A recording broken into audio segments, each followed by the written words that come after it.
Hello. Let's do this. Today we're gonna talk about my autism diagnosis.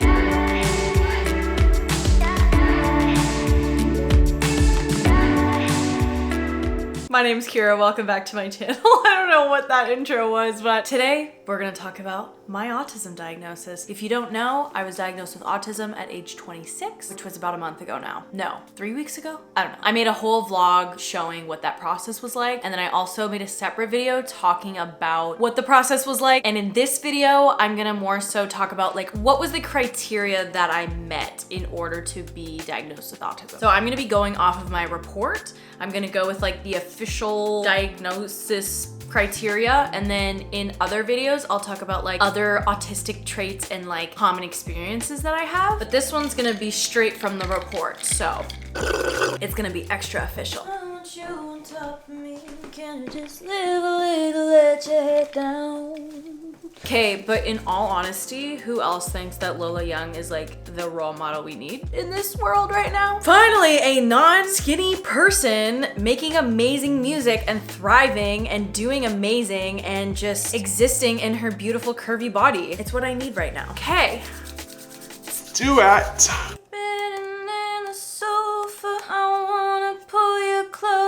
All right, here I have my report right here. So an identification of autism includes exploration into two major areas of functioning. Number one is discomfort or difficulty with socializing, social communication, social cues, etc. This includes social anxiety, not picking up on social cues, and I'll go more into that. And then the second area is an experience of highly focused repetitive pattern of behavior, stims. So stimming, if you don't know, is like repetitive behaviors. It could be like physical or vocal or even inside your mind. Things that you kind of do over and over again to like self-soothe or self-regulate. So like the common one in autism that like everyone sees is like the hand flapping, but of course that's not only what stimming looks like. I actually have a little stim ring going on. A brand called Tranquil Rings gave this to me actually. Anyways, stims, interests or activities, also known as special interests, and self-soothing behaviors. Hypo or hyper reactivity to sensory input is also a common experience indicative of autism. So that's basically you have sensory sensitivity. So like to lights, sound, sensations on your body, stuff like that. So let's start with my issues with social stuff. I know it's kind of hilarious because like I've made my career into social media, but like I can do this type of socializing because it's just me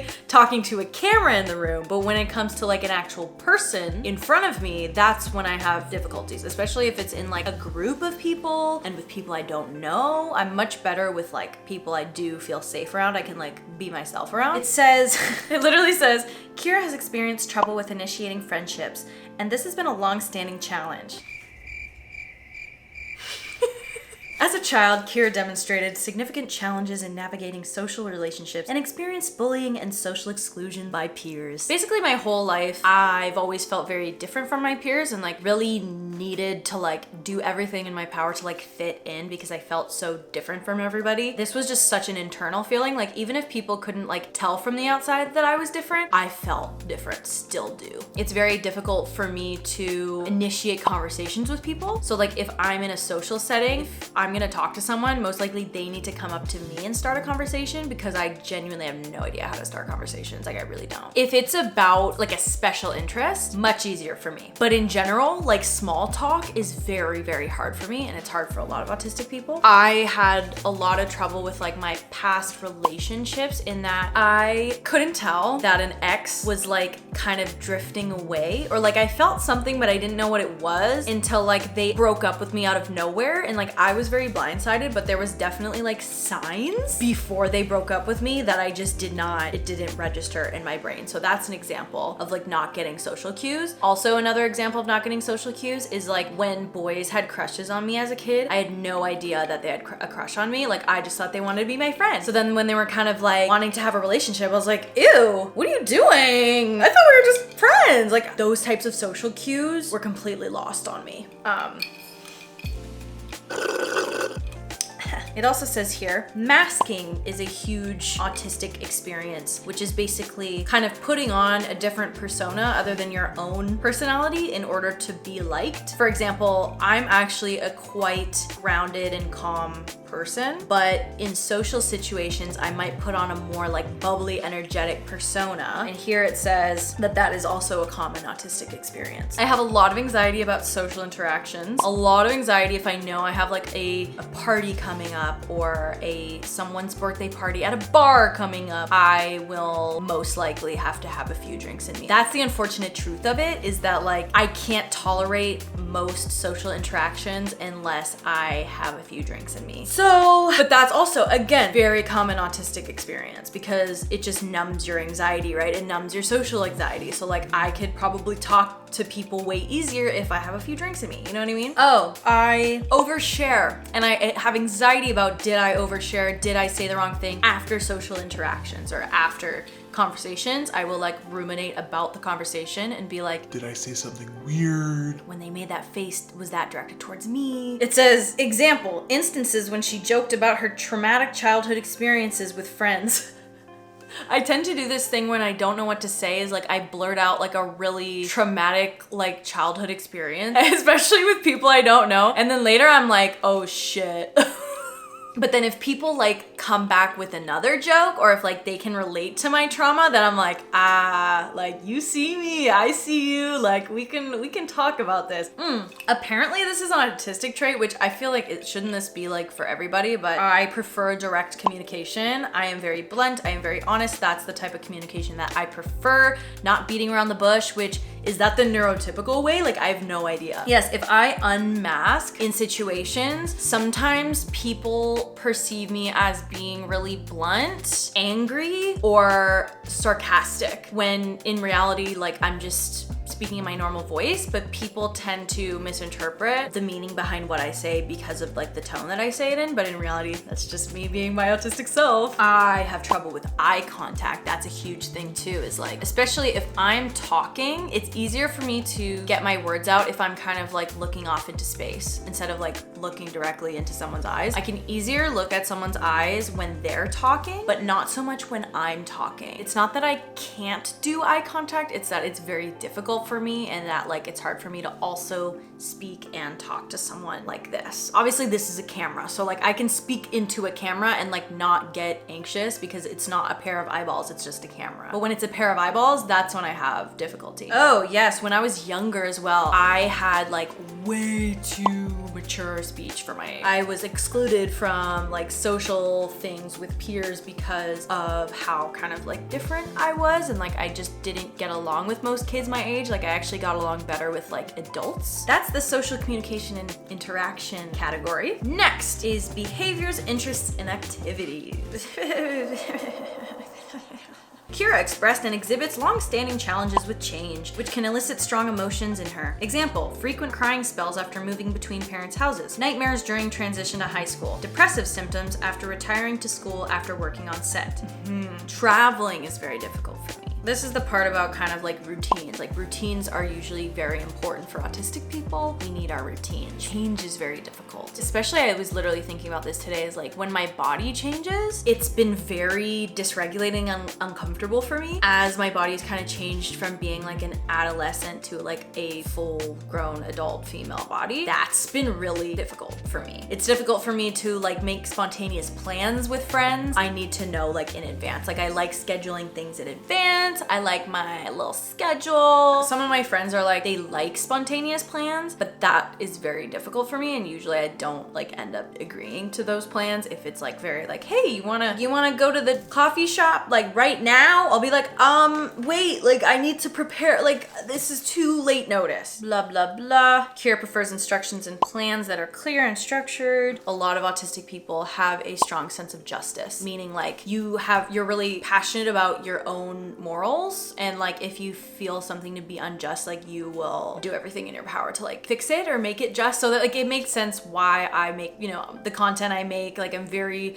outspoken about like LGBTQ rights, trans rights, body acceptance, autism awareness, like stuff like that, like things that are really passionate to me but like society still sees as like taboo. But the fact that society still sees it as taboo makes me want to talk about it even more. Anyways, that is an autistic trait, is a strong sense of justice. Oh yes, next is that I do have several stims. I do stim a lot. My evaluator saw me stimming a lot in the video call. So like one of my favorite stims, or like most commonly done stims, is like doing this with my hair. I'll like put it in my mouth, but I have lip gloss on, so I'm not gonna do that. I'm always like, you know, holding my necklace, playing with my necklace, fiddling with my fingers, fiddling with my clothes. Even like I like having like a water bottle or coffee or like something to like hold on to kind of like stim with.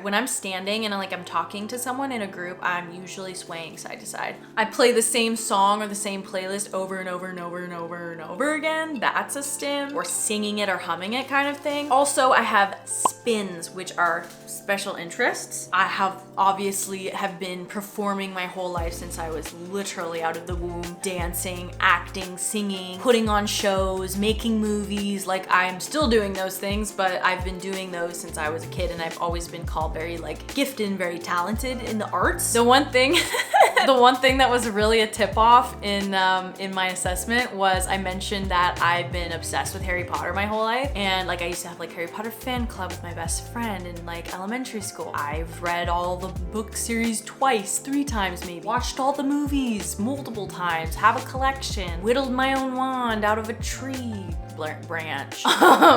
And now my special interest, or one of them, is plants. Oh my god, I felt so bad. I literally ripped off the tip of this leaf when I was like getting set up for this video, and I feel so bad. Like, oh, my heart hurts. Anyways, and then about like with special interests, something that's like very uniquely autism is hyperfocusing on things for like long periods of time. So like autistic people can hyperfixate or hyperfocus on their special interest for like hours at a time, not knowing how long has gone by, kind of just being like so fully immersed in something. So like with me, I can easily get lost in like watching videos on plants, reading books on plants, or like whatever my special interest is at the time, autism, mental health, but also editing videos. I can like sit down and edit my video for like 4 or 5 hours and get it done because I'm just so like hyper focused on it. Yeah. That's a very traditionally autistic thing. The next category is sensory functioning. Yay! I always have had difficulty with sensory stimuli. Like I'm hypersensitive to everything, basically. Oh, hi, pigeon. There's a pigeon looking at me.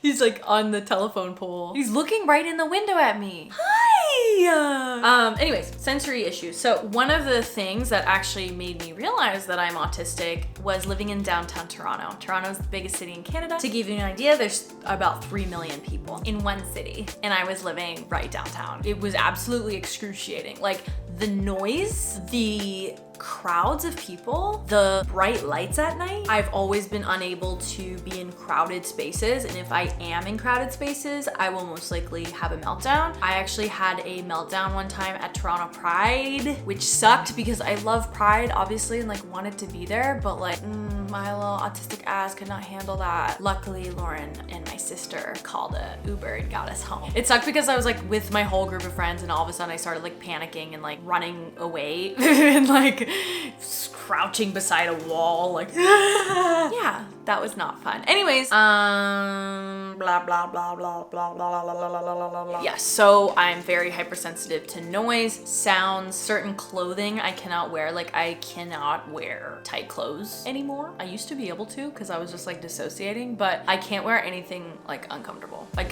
that's why like I'm usually in sweatpants majority of the time. Jeans are really hard to wear. Certain textures are really ugly on my skin.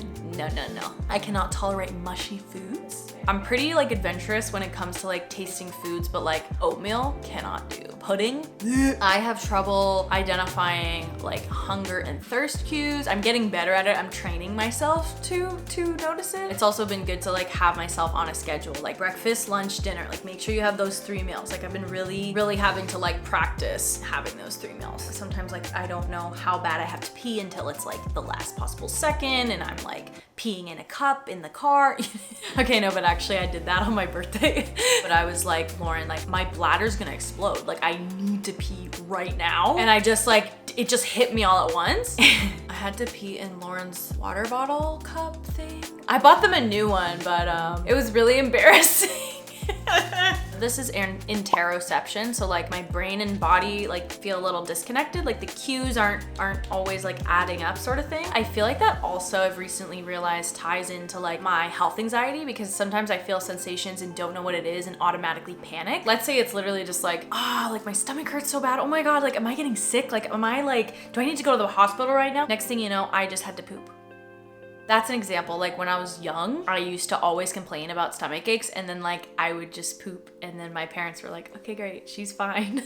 But I didn't know, like it's hard for me to know what's going on in my body, which creates a lot of health anxiety for me. Yeah, I also struggle with emotional regulation. I'm a high empath, which I think a lot of autistic people are. And so like sometimes I can be taking in so much information and so much like stimuli from the outside world that it all just gets very like bunched up and overwhelmed in my brain. And then like I don't know how to process anything, and that's what usually leads to a meltdown. And like when I go into meltdowns, like it's hard for me to know what to do. Like I'm melting down like a little ice cube, but at the same time I'm also freezing like a little ice cube. So I'm thinking of an ice cube. In those moments, like I don't know what to do or like how to help myself. And so it can be really, really scary when I get into those meltdowns, which I've been having a lot of them lately. And that's when I need to learn better self-soothing and self-regulation tools, because sometimes I can do self-destructive things when I'm in a meltdown. So that's my autism. They identified autism in me, and those are the indications of my autism. Now there's a lot more that I could talk about. Like I literally have like a whole series on my TikTok talking about my autistic traits. You know, I'll keep making videos like this. I'll talk about like more like kind of niche traits or like under the radar traits that I have that like people might not recognize, but these were the official indications in my autism report. Kiera demonstrates a number of strengths, being very organized, straightforward, deeply knowing the values that are important to her, and empathetic, and appears to use these strengths to her advantage. Those are my autistic strengths. That's what it says. That's that. I hope that you found this interesting. I hope you got something from this. Let me know if you want to see more videos on autism. Let me know like what specific topics you want me to cover. So thank you for watching, and I will see you next week.